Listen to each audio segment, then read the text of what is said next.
Guys, it's your instructor here, Nick, and I wanted to show you guys how to give a little more visual interest to your illustrations and your designs. So I see a lot of designs with some really interesting vector work that looks really nice, but there's a lot of flatness to it. And there's opportunities to introduce just a little bit of texture and dimensionality. And so I'm going to try to show that real quick here in Photoshop. So here I have a design by another Nick B in the class.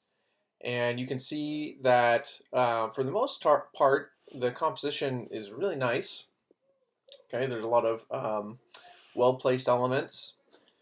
But there are opportunities, especially in places like this where the clouds are and this hot air balloon, where we can give just a little bit more of visual interest and a little bit more depth and dimensionality to this. So let me see if I can show you guys that real quick. So you guys are probably working on more layers than one, but I just have one layer right here. I'm going to go ahead and click that lock icon so it just turns into a regular layer. And what I want to do is I want to bring in a set of brushes that work really well for grain and texture. So I'm going to go ahead and click on the brush tool. Then I'm going to come up to where the brush tips are located up here. And if you click that open, you're going to see a list of your own brushes here. And in this tutorial page, I gave a link for the file to upload a special set of brushes. So if I go here to this gear icon and I click on that, I can come down here and see import brushes. So I'm going to go ahead and click on that, and I'm going to look for this file right here, grainbrushes.abr. Okay, these are Photoshop brush files, ABR files. I'm going to click open, and now if I scroll to the bottom of my brush library, okay, you should have a window right here that says grain brushes. I'm going to toggle that open, pull this down, and you have 10 of these brushes. You guys can experiment with which ones you might like. I'm going to choose this one here, number 4. I'm going to click on that, and then I'll click outside here. And so now I have this grain brush ready. So how do we start applying the brush to our illustration? It's really easy because we have these flat vector shapes. That actually makes it perfect. I'm going to go over here and I'm going to grab the magic wand tool. I'll click on that. And here's what I need to pay attention to, the tolerance.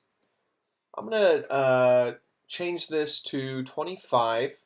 I would say between 50 and 5 is a good range that you should adjust for the tolerance. Okay, that's basically saying you want to tolerate that amount of pixel differentiation when you make selections.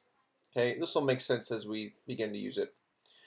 And I'm going to go over here and I'm going to start on this hot air balloon. I want to add some grain texture to the red stripes. So I'm going to click once. And because this is a vector-based file, it's going to select all of that red almost near perfectly. I don't have to worry about adding any more to that selection. If I hold down on Shift, I can begin to select the other red parts, okay, until I have all of those selected. Here's the important part. After you make a selection, add a new layer. Okay, I want to do these textures as layers on top.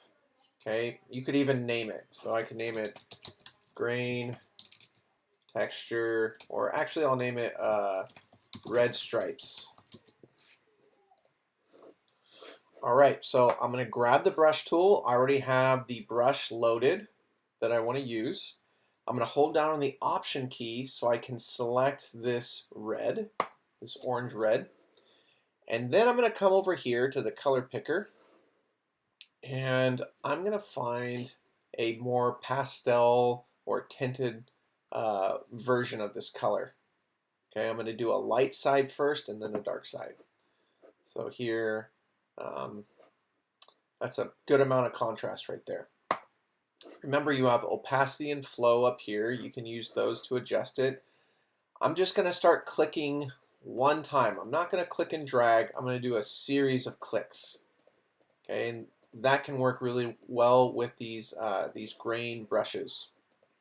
And you can see already, okay, we're getting that color blend. It's a little strong, so I'm going to bring down the flow. And I'm going to start sneaking up here on this side with this grain texture. I might even make the brush just a little bit bigger so you can see that grain a little bit more. I'll do a little bit here, not too much.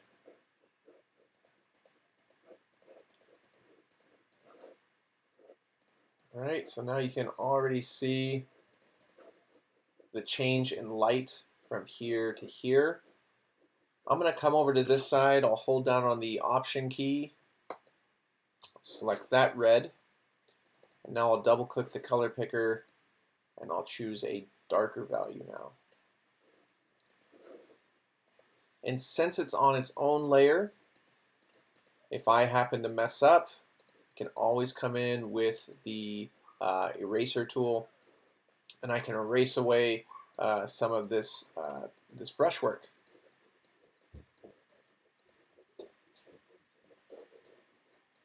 Okay, I won't spend too much time, but I'll hit Command and D. And zoom out just a little bit. You can already see there's a little bit more of this dimensionality to this. Let me try a little bit of this with the clouds down here. That was one of the critiques I gave them is it's hard to read these as clouds. There's not a lot of dimensionality to it. Okay, let's see if we can give it more dimension. So I'm going to grab my magic wand tool. I'm going to set the tolerance to 5 because it looks like these values are really close. And I'm going to select just one shape at a time. I'll create a new layer. Okay, I'll name it Clouds. And I'll grab my brush. I'll make a selection. Okay, holding down Option or Alt, selecting that. Let's go with something a little bit darker. I'll start brushing that in. And while I'm at it, I'm going to choose something a little bit lighter. I'll make the brush a little bit smaller, and I'll kind of dust over this edge. Okay, I'll hit Command D. Okay, now we can see there's a little more depth on those clouds. Let's try it one more time. I'll try it here on this big conglomeration of clouds. Go ahead and use my brush tool. Let's see if I can just get a selection of some of this darker color I had here. Maybe something a little bit darker. If you want to save these colors, that might be helpful too, so that you're consistent with the value range. Okay, just a series of clicks.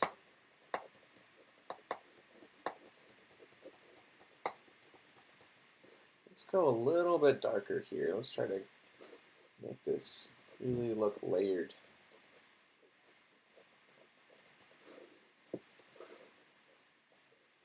All right, Command D. All right, not bad.